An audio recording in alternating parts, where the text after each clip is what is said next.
أشهد أن لا إله إلا الله وحده لا شريك له وأشهد أن محمدا عبده ورسوله أما بعد فأعوذ بالله من الشيطان الرجيم بسم الله الرحمن الرحيم الحمد لله رب العالمين الرحمن الرحيم مالك يوم الدين إياك نعبد وإياك نستعين اهدنا الصراط المستقيم صراط الذين أنعمت عليهم غير المغضوب عليهم ولا الضالين. Сегодня я продолжу свое повествование о заключении мирного Худайбийского договора. Я расскажу об этом подробнее. В то время сподвижники обеспечивали охрану. В связи с этим повествуется, что посланник Аллаха, мир ему и благословение Аллаха, приказал своим сподвижникам организовать ночную охрану, и на охрану ежедневно по очереди заступал один из 3 сподвижников. Имена этих сподвижников Хазрат Аус бин Хаули, Хазрат Ибан бин Бишр и Хазрат Мухаммад бин Маслима, да будет доволен ими Аллах. В одну из ночей, когда Хазрат Мухаммад бин Маслама стоял на охране, курайшиты отправили туда отряд из 50 человек под командованием Михраза бин Хафса. Им было приказано обойти вокруг местонахождения посланника Аллаха, мир ему и благословение Аллаха, чтобы убить или причинить вред кому-то из мусульман. Хазрат Мухаммад бин Маслама захватил их и привел к посланнику Аллаха, мир ему и благословение Аллаха. Однако Микрас успел убежать и предупредить о произошедшем своих людей.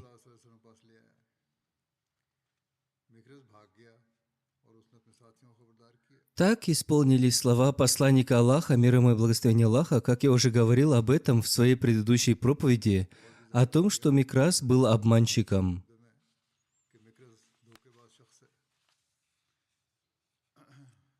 Также повествуется о том, что некоторые мусульмане с разрешения посланника Аллаха, мир ему и благословение Аллаха, вошли в Мекку.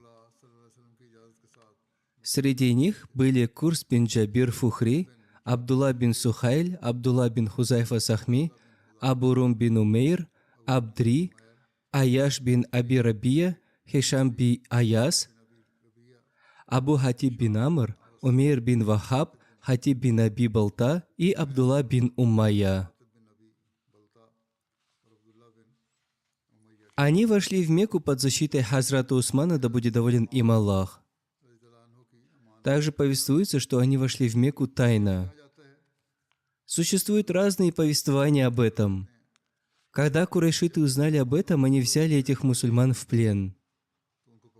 И курайшиты за это время узнали также о своих людях, которые были взяты в плен мусульманами. Они отправили к мусульманам вооруженный отряд из 50 человек, который напал на мусульман. Они стали выпускать в них стрелы и метать копья. В этом бою мусульмане захватили в плен еще 12 конных воинов курайшитов.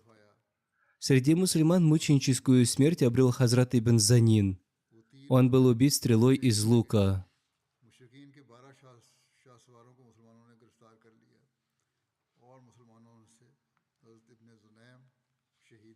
Затем курайшиты отправили туда одну группу, в которой был также и Сухайль бин Амр. Увидев издалека Сухайля, посланник Аллаха, мир ему и благословение Аллаха, сказал: «Теперь посредством Сухайля это дело будет облегчено». Сухайль, обратившись к посланнику Аллаха, мир ему и благословение Аллаха, сказал: «Что касается Усмана и еще 10 ваших сподвижников, то ни один мудрый человек из курайшитов не делал этого».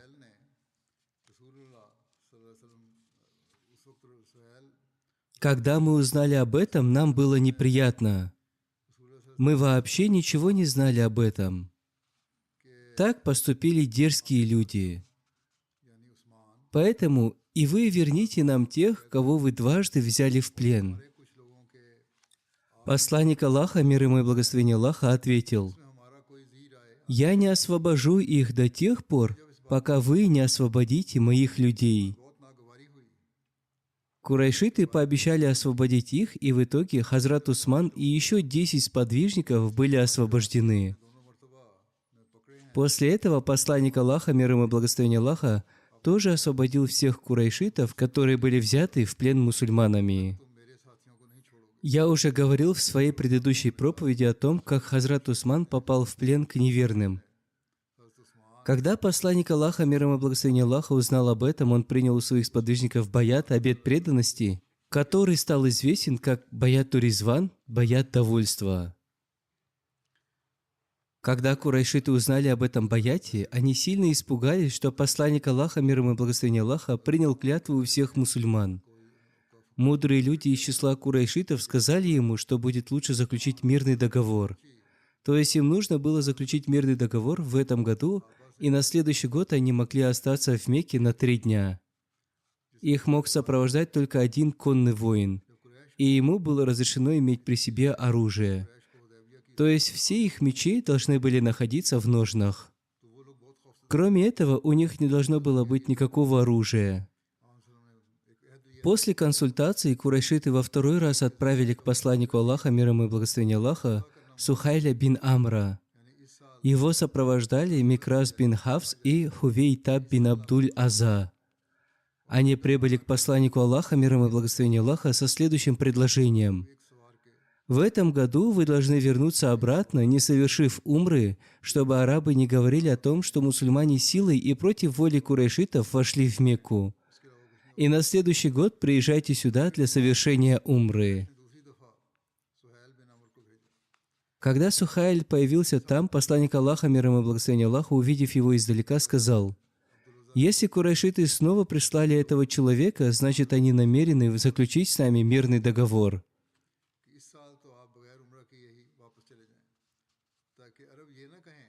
В связи с этим Хазрат Мирза Башир Ахмад Сахиб написал: когда Сухайль бин Амр предстал перед посланником Аллаха, мир ему и благословение Аллаха, посланник Аллаха, мир ему и благословение Аллаха, увидев его, сразу же сказал: «Сухайль идет, теперь это дело станет легким».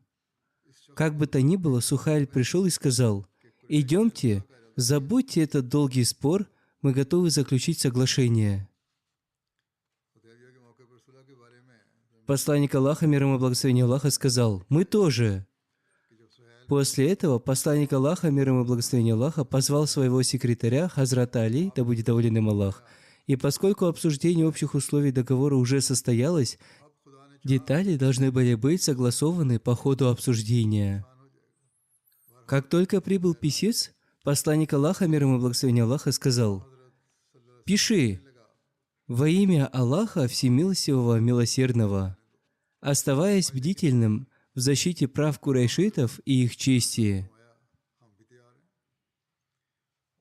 Сухайль сразу же сказал: «Что это за слово «Рахман», «Всемилостивый»? Мы не знаем его. Пишите так, как всегда писали арабы: с именем Твоим, о Аллах».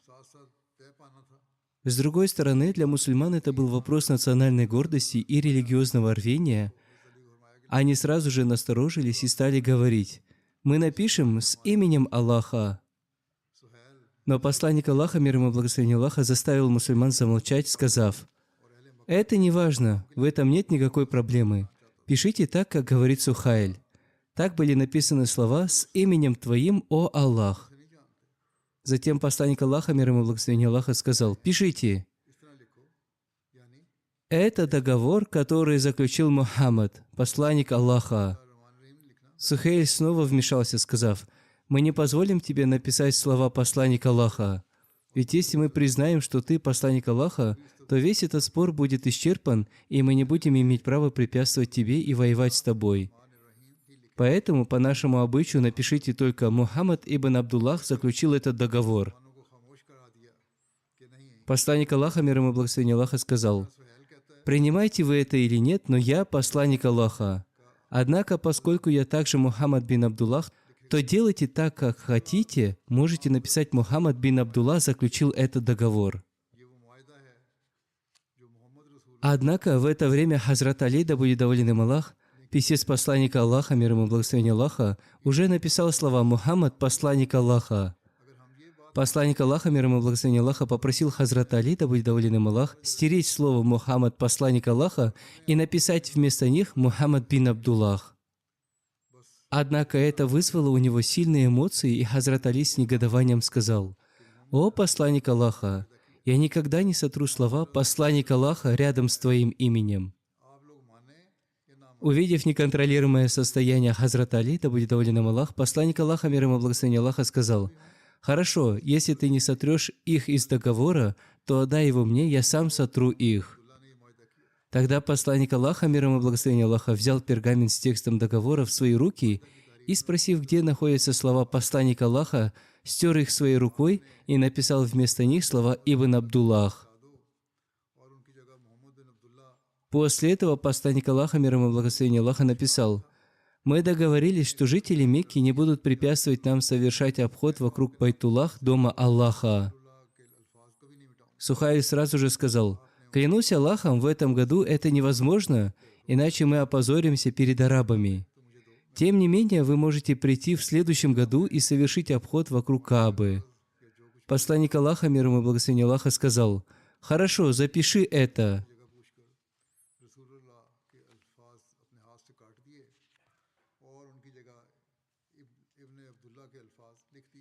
Затем Сухайль также написал от себя условие: «Никому из жителей Мекки не разрешается присоединяться к мусульманам, даже если он мусульманин, и если такой человек придет к мусульманам, то он будет возвращен». На это сподвижники запротестовали: «Слава Аллаху! Как это возможно, чтобы человек пришел к нам, приняв ислам, а мы отправили его обратно?» В то время как они находились в состоянии перебранки, к этому собранию неожиданно, спотыкаясь в кандалах и наручниках, пришел Абу Джандал, сын Сухайля бин Амра, который был послом курайшитов. Этого юношу жители Мекки заточили в тюрьму, когда он стал мусульманином, и подвергли жестоким истязаниям. Когда он узнал о том, что посланник Аллаха, мир ему и благословение Аллаха, приблизился к Мекке, он каким-то образом сбежал из заточения у курайшитов и, все еще связанный путами, шатаясь, сумел добраться до Худайбии.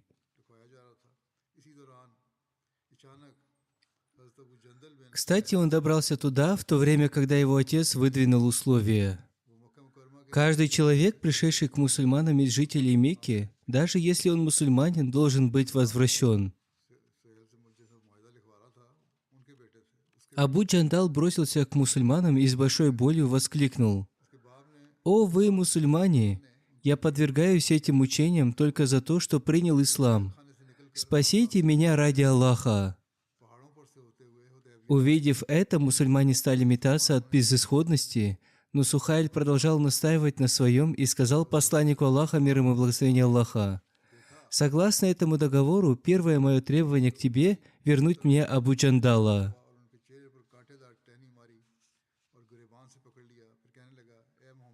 Посланник Аллаха, мир ему и благословение Аллаха, сказал: «Договор еще не заключен». Сухайль сказал: «Если ты не вернешь его мне, считай, что договор расторгнут». Посланник Аллаха, мир ему и благословение Аллаха, сказал: «Оставьте его в силе и отдайте нам Абу Джандала в качестве акта благосклонности и доброты».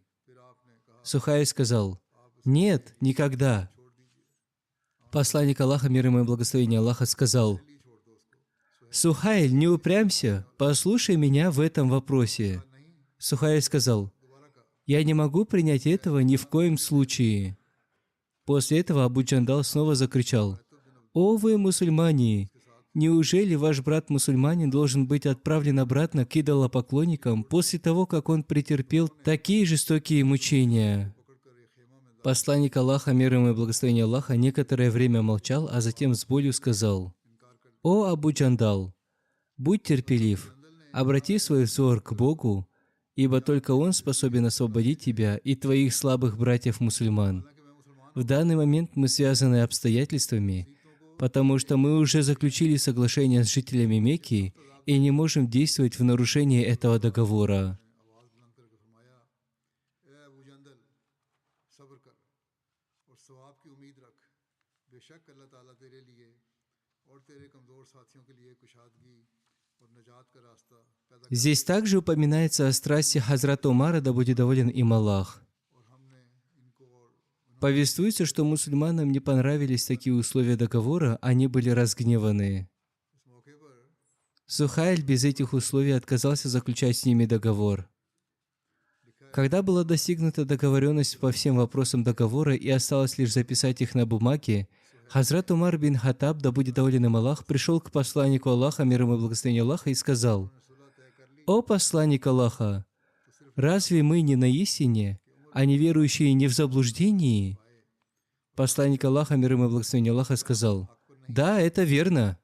Он спросил: «Разве наши погибшие мученики не находятся в раю, а их погибшие в огне?» Посланник Аллаха, мир ему и благословение Аллаха, сказал: «Да, это верно». Хазрат Умар сказал: «В таком случае, почему мы соглашаемся на такое унижение в отношении своей религии и почему соглашаемся на переговоры?» Он спросил: «Разве мы вернемся отсюда без какого-либо решения Всевышнего Аллаха?» Посланник Аллаха, мир ему и благословение Аллаха, сказал: «О сын Хаттаба, я являюсь посланником Аллаха, и Всевышний Аллах никогда не позволит мне пропасть понапрасну. Он мой помощник». Затем Хазрат Умар, да будет доволен им Аллах, спросил его: «Разве вы не говорили нам, что скоро мы будем обходить вокруг Байтуллах, дома Аллаха, Каабы?» Посланник Аллаха, мир ему и благословение Аллаха, ответил: «Да, это верно, но разве я сказал вам, что мы сделаем это в этом году?» Хазрат Умар сказал: «Нет». Затем посланник Аллаха, мир ему и благословение Аллаха, сказал: «Несомненно, вы придете к дому Аллаха и совершите обход вокруг него». Разгневанный Хазрат Умар пошел к Хазрату Абу Бакру и спросил: «О Абу Бакр, разве посланник Аллаха, мир ему и благословение Аллаха, не истинен? Разве мы не на истине, а неверующие не в заблуждении?» Хазрат Абу Бакр ответил: «Да, это верно». Он спросил: «Разве наши погибшие мученики не находятся в раю, а их погибшие в огне?» Хазрат Абу Бакр ответил: «Да, это верно». Хазрат Умар сказал: «Тогда зачем нам проявлять слабость в своей вере и возвращаться, когда Всевышний Аллах еще не вынес решение между нами?» Хазрат Абу Бакр ответил: «Он посланник Аллаха, мир ему и благословение Аллаха, и он никогда не ослушается своего владыки. Всевышний Аллах является его помощником. О Умар, оставайся в подчинении Мухаммаду, мир ему и благословение Аллаха, до конца своей жизни. Клянусь Аллахом, он стоит на истине». В другом повествовании написано, что Хазрат Абу Бакр сказал: «Он посланник Аллаха, мир ему и благословение Аллаха». Затем Хазрат Умар сказал: «Я свидетельствую, что, несомненно, Мухаммад, мир ему и благословение Аллаха, является посланником Аллаха. Разве он не говорил нам, что скоро мы совершим обход вокруг дома Аллаха?» Хазрат Абу Бакр ответил: «Да, это верно, но разве он говорил нам, что это произойдет в этом году?» Хазрат Умар ответил: «Нет». Хазрат Абу Бакр сказал: «Несомненно, вы придете к дому Аллаха и совершите обход вокруг него». Одним словом, такие условия сильно огорчили Хазрата Умара. В Сахих Бухари повествуется, что Хазрат Умар сказал: «Клянусь Аллахом, с тех пор, как я принял ислам, я никогда не сомневался, кроме как в день заключения Худайбийского договора. Я всегда отвечал на слова посланника Аллаха, мир ему и благословение Аллаха. То есть он никогда не пререкался с посланником Аллаха, мир ему и благословение Аллаха, но в тот день он сделал это». Хазрат Абу Убайда бин Джаррах, обратившись к Хазрату Умару, сказал: «О сын Хаттаба, почему ты не слушаешь то, о чем говорит посланник Аллаха, мир ему и благословение Аллаха? Проси у Всевышнего Аллаха убежища от шайтана и измени свое мнение». По словам Хазрата Умара, после этого он стал просить убежища у Всевышнего Аллаха. Он сказал: «Мне никогда не было так стыдно. Однако я продолжал совершать добрые дела, чтобы обрести прощение за грех, который я совершил. То есть, когда я не смог выполнить того, что повелел мне посланник Аллаха, мир ему и благословение Аллаха, я продолжал совершать добрые дела, подавать милостыню, соблюдать посты, освобождать рабов после своего разговора с посланником Аллаха, мир ему и благословение Аллаха, во время заключения мирного худайбийского договора, пока не убедился в том, что теперь все будет хорошо. То есть я почувствовал, что теперь Всевышний Аллах простит меня.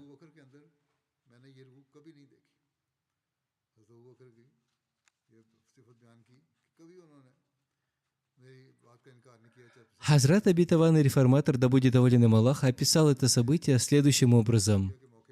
Однажды посланник Аллаха, мир ему и благословение Аллаха, обратившись к своим сподвижникам, сказал: «Я дал вам много повелений и иногда замечал возражения на ваших лицах, но я никогда не замечал этого на лице Абу Бакра». Во время заключения Худайбийского договора Хазрат Умар был сильно обеспокоен. Он пришел к Хазрату Абу Бакру и спросил его: «Разве Всевышний Аллах не обещал нам совершение обхода вокруг Каабы?» Хазрат Абу Бакр ответил: «Да, обещал». Хазрат Умар снова спросил его: «Разве мы уже совершили его?» Хазрат Абу Бакр спросил его: «О, Умар, когда Всевышний Аллах обещал нам, что мы совершим обход вокруг Каабы в этом году?» Хазрат Умар снова спросил: «Разве мы уже одержали победу?» Хазрат Абу Бакр ответил: «Всевышний Аллах и Его посланник, мир ему и благословение Аллаха, знают лучше, что подразумевается под этой победой». Однако Хазрат Умар, не удовлетворившись таким ответом, пришел к посланнику Аллаха, мир ему и благословение Аллаха, и спросил его: «Разве Всевышний Аллах не обещал нам, что мы совершим обход вокруг Каабы?» Посланник Аллаха, мир ему и благословение Аллаха, ответил: «Да, обещал». Хазрат Умар спросил: «Разве мы уже совершили обход вокруг Каабы?» Посланник Аллаха, мир ему и благословение Аллаха, ответил: «Когда Всевышний Аллах говорил, что мы совершим обход вокруг Каабы в этом году?» Я тоже так думал, но Всевышний Аллах пока не определил этого срока. Хазрат Умар спросил: «Что же тогда подразумевается под победой и помощью Всевышнего Аллаха?» Посланник Аллаха, мир ему и благословение Аллаха, ответил: «Помощь Всевышнего Аллаха обязательно придет. Всевышний Аллах всегда выполняет свои обещания». Это разные повествования, в которых повествуется о том, как Хазрат Умар приходил к посланнику Аллаха, мир ему и благословение Аллаха, и к Хазрату Абу Бакру, да будет доволен им Аллах, и выразил свои чувства. Как я уже говорил, здесь дано описание одного события, но в разном порядке. Тем не менее, оба эти повествования достоверны. Хазрат Мирза Башир Сахиб в своей книге «Сират Хатама Набиин. Жизнеописание печати пророков» написал о содержании этого договора следующее. После долгих обсуждений и проблем этот договор был наконец заключен. Почти по каждому пункту посланник Аллаха, мир ему и благословение Аллаха, отказался от своего срока и принял требования курайшитов. Более того, в соответствии с Божьей волей, посланник Аллаха, мир ему и благословение Аллаха, с полной верностью выполнил свою клятву, согласно которой он должен был принять все, что требовали курайшиты, ради Байтуллах, дома Аллаха, и для того, чтобы любой ценой оказать почтение хараму, запретной территории.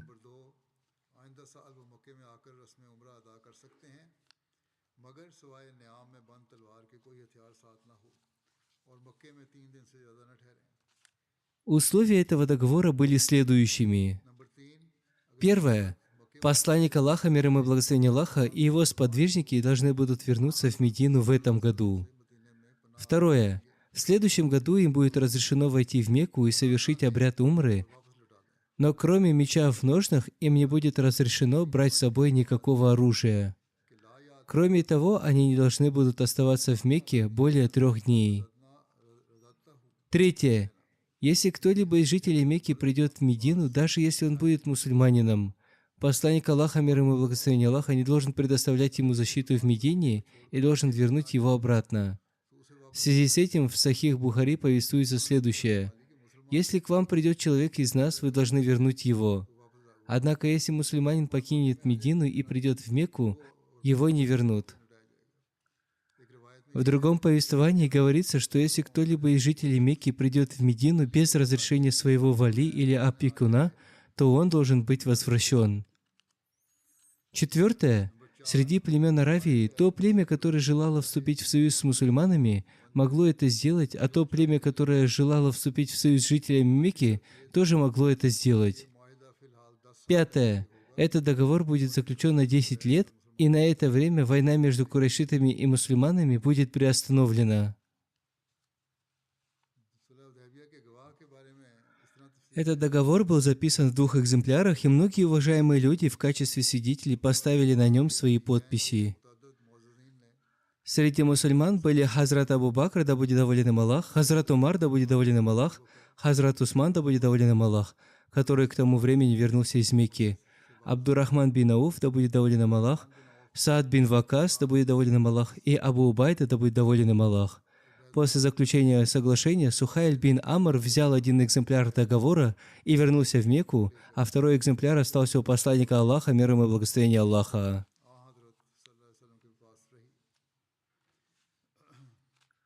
Хазрат Мирза Башир Ахмад написал об этом следующее. Когда Сухайль вернулся, посланник Аллаха, мир ему и благословение Аллаха, сказал мусульманам: «Вставайте и, заколов животных, брейте головы прямо здесь». После жертвоприношения волосы на голове либо сбривают, либо коротко стригут. А затем готовьтесь к нашему возвращению. Однако сподвижники находились в состоянии крайнего шока от такого, казалось бы, унизительного соглашения. Более того, когда они подумали, что посланник Аллаха, мир ему и благословение Аллаха, привел их туда на основании своего сна, а Всевышний Аллах показал в этом сне сцену обхода вокруг Байтуллах, дома Аллаха, их настроение сильно испортилось. Они были похожи на безжизненные существа, сидящие без чувств и движения. Они полностью верили в посланника Аллаха, мир ему и благословение Аллаха, и полностью верили в его обещания, но из-за требований человеческой природы они упали духом от горя из-за этой очевидной неудачи. Именно по этой причине, когда посланник Аллаха, мир ему и благословение Аллаха, повелел им заколоть жертвенных животных и вернуться, сподвижники, находясь в состоянии шока, не двинулись с места. Это произошло не потому, что они, упаси Аллаха, слушались своего посланника Аллаха, мир ему и благословение Аллаха, ибо не существовало на земле общины, которая была бы более послушной, чем сподвижники посланника Аллаха, мир ему и благословение Аллаха. Так что их неисполнение его повеления не было актом бунта или неповиновения.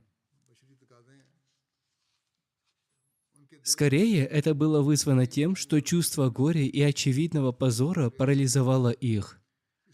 Они словно слышали, но не слышали, и видели, но их глаза не видели. Посланник Аллаха, мир ему и благословение Аллаха, был глубоко уязвлен этим и тихо удалился в свой шатер. Хазрат Умми Сальма, да будет доволен ею Аллах, почитаемая жена посланника Аллаха, мир ему и благословение Аллаха, которая была исключительно умной женщиной, наблюдала за всей этой сценой из своего шатра. Когда она увидела, что любимый муж, будучи обремененным чем-то, пребывает в состоянии беспокойства, она попросила посланника Аллаха, мир ему и благословение Аллаха, рассказать ей о причинах его горя и беспокойства, и затем она с сочувствием и любовью сказала ему: «О посланник Аллаха, не печалься, твои сподвижники, по милости Аллаха, не ослушались, но условия этого договора лишили их рассудка от горя. Я предлагаю тебе ничего не говорить им, а тихо выйти, заколоть жертвенное животное и обрить голову».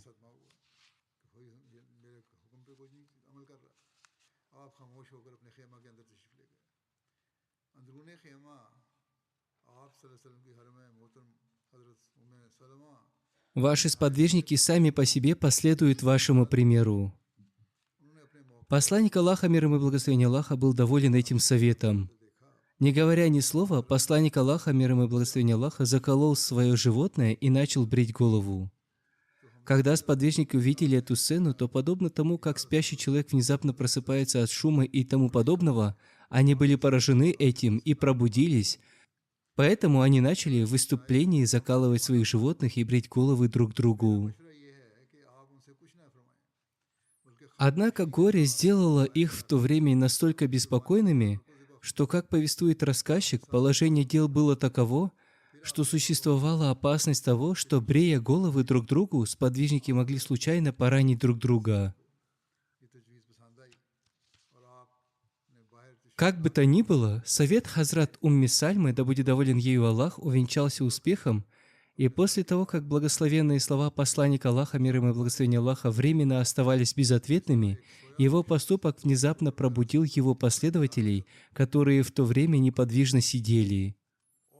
Это тоже взято из книги Сират Хатаман Набиин, жизнеописание о печати пророков. बाल मोड़ने लगे मगर गम ने इस कदर बेचैन कर रखा था कि रावी बयान करता है कि उस वक्त ऐसा आलम था कि डर था कि मुसलमान कहीं एक दूसरे के बाल मोड़ते मोड़ते एक दूसरे का गला ही न काट दें।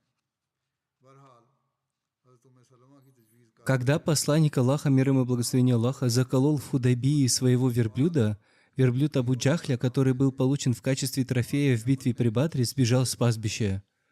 На шее у него был ошейник, и он уже был предназначен для жертвоприношения. В итоге, спустя некоторое время он был пойман. Посланник Аллаха, мир ему и благословение Аллаха, заколол его от имени 7 человек. Хазрат Джабир, да будет доволен им Аллах, повествует: посланник Аллаха, мир ему и благословение Аллаха, заколол 70 животных. Одно животное было заколото от имени 7 человек. चला गया और उसको हार पहनाया गया था और उसका शियार किया गया था। В тот день нас было 1400 человек. Большинство людей не имели жертвенных животных. Несмотря на то, что посланник Аллаха, мир ему и благословение Аллаха, оставался вне запретной территории, все молитвы он совершил в ней. Посланник Аллаха, мир ему и благословение Аллаха, посредством одного человека из племени Аслам отправил 24 жертвенных животных для жертвоприношения в местность Марва. Когда посланник Аллаха, мир ему и благословение Аллаха, завершил жертвоприношение, он зашел к себе в шатер и позвал Хазрата Хараша бин Умайю. Затем он обрил свою голову. Свои волосы он положил рядом с зеленым и колючим деревом. Люди стали собирать его благословенные волосы и делить их между собой. Хазрат Умми Амара тоже взяла себе несколько его благословенных волосков. Она клала эти волоски в воду и давала пить эту воду больным в качестве средства для их исцеления.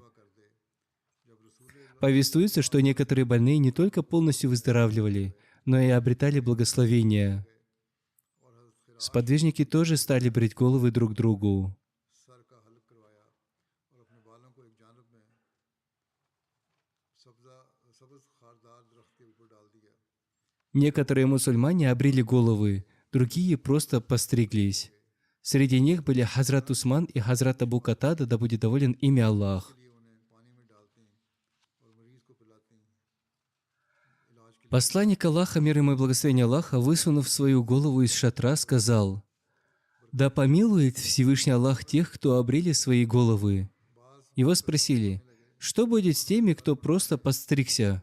Посланник Аллаха, мир ему и благословение Аллаха, трижды повторил: «Да помилует Всевышний Аллах тех, кто обрели свои головы». Затем он в 4-й раз повторил: «Да помилует Всевышний Аллах тех, кто подстригся». बाहर निकाला और आप सल्लल्लाहु कह रहे थे Повествуется, что посланник Аллаха, мир ему и благословение Аллаха, оставался в Худайбии в течение 19 дней и 20 ночей. Об этом повествовали Мухаммад бин Умар, Вакити и Ибн Саад. तो 3 दफ़ा आपने फरमाया अल्लाह सर मंडवाने वालों पर रहम करे और चौथी दफ़ा मरतबा फरमाया और कसर करने वालों यानी बाल कुतरवाने वालों पर भी रहम करे।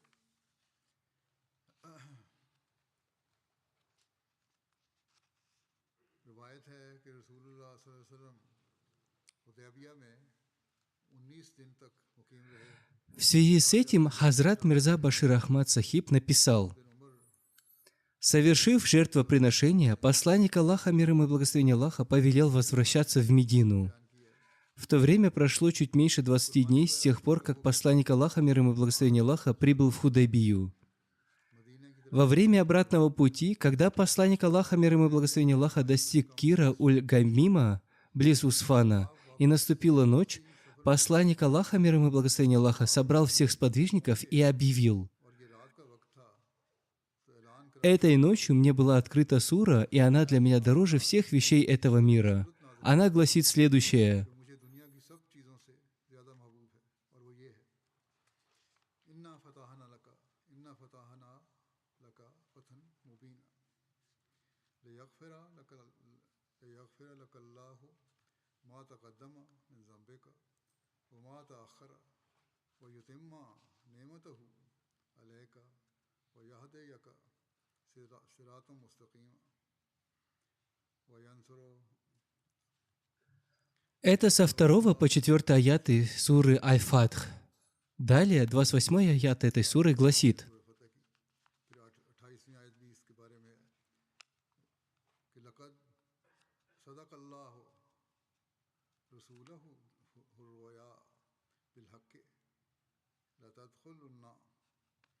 لتدخلن المسجد الحرام إن شاء الله آمنين محلقين رؤوسكم ومقصرين. Перевод этих аятов следующий. «Воистину, даровали мы тебе явную победу, чтобы Аллах простил тебе то, что предшествовало из проступков твоих, и то, что будет позже, и чтобы завершил Он милость свою к тебе и наставил тебя на прямой путь, и чтобы помог тебе Аллах могущественной помощью.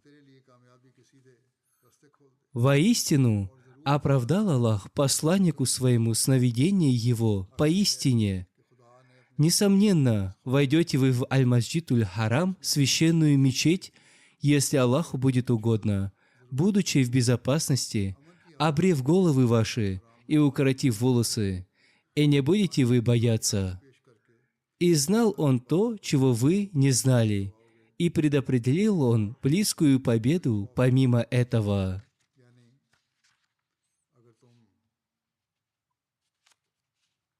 Так и случилось. Далее Хазрат Мирза Башир Ахмад Сахиб написал: «Другими словами, если бы вы вошли в Мекку в этом году, это не было бы входом в состояние безопасности. Это было бы входом в состояние войны и кровопролития. Однако в видении Бог показал вход в безопасность, и именно по этой причине в результате соглашения, заключенного в этом году, было создано государство безопасности. Теперь, в соответствии с видением, показанным Богом, вы скоро войдете в священную мечеть в состоянии безопасности». Воистину, так и случилось. Когда посланник Аллаха, мир ему и благословение Аллаха, продекламировал эти аяты сподвижникам, поскольку в сердцах некоторых сподвижников все еще ощущались горечь из-за Худайбийского договора, они удивились, подумав, что хотя они и возвращаются с поражением, но Бог все же желает им победы. Некоторые поспешные сподвижники даже сказали: «Разве это победа, если мы возвращаемся, будучи лишенными возможности совершить обход вокруг дома Аллаха?» Когда эти слова дошли до посланника Аллаха, мир ему и благословение Аллаха, он выразил большое недовольство. В своей краткой, но сильной речи он сказал: «Это нелепое возражение, потому что если вы поразмыслите, то станет ясно, что договор Худайбии – это действительно великая победа. Курайшиты, которые были настроены на войну, сами отказались от нее, заключили с нами мирный договор и пообещали открыть нам двери Мекки в следующем году. Защищенные от коварства курайшитов, мы возвращаемся в мире и безопасности, наслаждаясь ароматом нашей будущей победы. Поэтому поистине это великая победа. Разве вы все забыли, как это самое племя Курайш развязало против нас войну в Ухуде и Ахзабе? Эта земля со всеми ее просторами стала для вас тесной, ваши глаза окаменели, и вы дрожали от страха. Однако сегодня это самое племя Курайш заключает с вами договор о мире и безопасности». Сподвижники ответили: «О посланник Аллаха, мы поняли. Для нас недостижима твоя дальновидность, но теперь мы поняли, что этот договор действительно является для нас важной победой». Хазрат обетованный Мессия, мир ему, сказал: «Событие в Худайбии названо Аллахом явной победой, и Он объявил: воистину мы даровали тебе явную победу. Эта победа была скрыта для большинства сподвижников, и она даже стала причиной отступничества некоторых лицемеров, но на самом деле это была явная победа, и она имела глубокие последствия». Аллама Балазари написал: «Проявилось множество результатов и последствий этого мирного договора. В конце концов, Мекка оказалась во власти мусульман. Все жители Мекки приняли ислам. Люди начали входить в ислам группами. Причина в том, что до этого соглашения люди не могли встречаться друг с другом, и им ничего не было известно об исламе. К ним не приходил человек, который бы подробно рассказывал им об этом. Когда был заключен Худайбийский мирный договор, люди встретились друг с другом. Язычники пришли в Медину, мусульмане вошли в Мекку. Они встретились со своими семьями, друзьями и благожелателями. Им рассказали о наставлениях и чудесах пророка, мир ему и благословение Аллаха. Они узнали о знаках пророчества, познакомились с его прекрасным нравом и образцом добродетельности. Многие внимательно рассмотрели различные вопросы, и их души стали склоняться к вере, так что многие люди поспешили принять ислам между соглашением Худайбии и вхождением в Мекку. Другие стали склоняться к исламу, и даже в Мекке в тот день все приняли веру. Арабы ждали, когда к исламу обратятся курайшиты. Когда курайшиты приняли ислам, весь арабский народ тоже уверовал. Хазрат обетованный Мессия, мир ему, сказал: когда посланник Аллаха, мир ему и благословение Аллаха, заключил Худайбийский мирный договор, одним из благословенных плодов этого мира стало то, что людям представилась возможность приходить к мусульманам. Они услышали слова посланника Аллаха, мир ему и благословение Аллаха, и среди них появились сотни мусульман. Пока они не слышали слова посланника Аллаха, мир ему и благословение Аллаха, между ними и посланником Аллаха, мир ему и благословение Аллаха, была стена, не позволяющая им узнать о его красоте и величии. И они говорили: упаси Аллах, так же, как и другие люди, и они были лишены тех благословений и щедрот, которые Он принес, потому что были далеки от этого. Однако, когда завеса была снята, и они подошли ближе, увидели и услышали, они не остались лишенными и вошли в число осчастливленных. Об остальном я расскажу в следующий раз.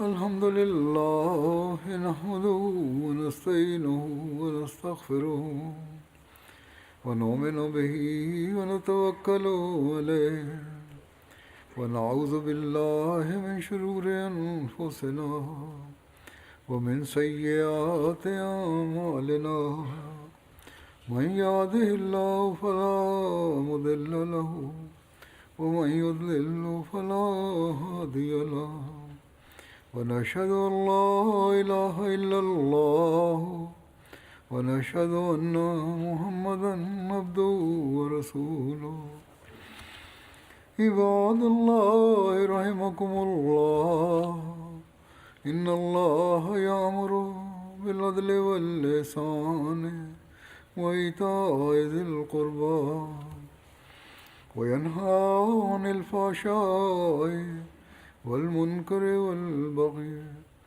يعظكم لعلكم تذكرون واذكروا الله يذكركم وادعوه يستجب لكم ولذكر الله أكبر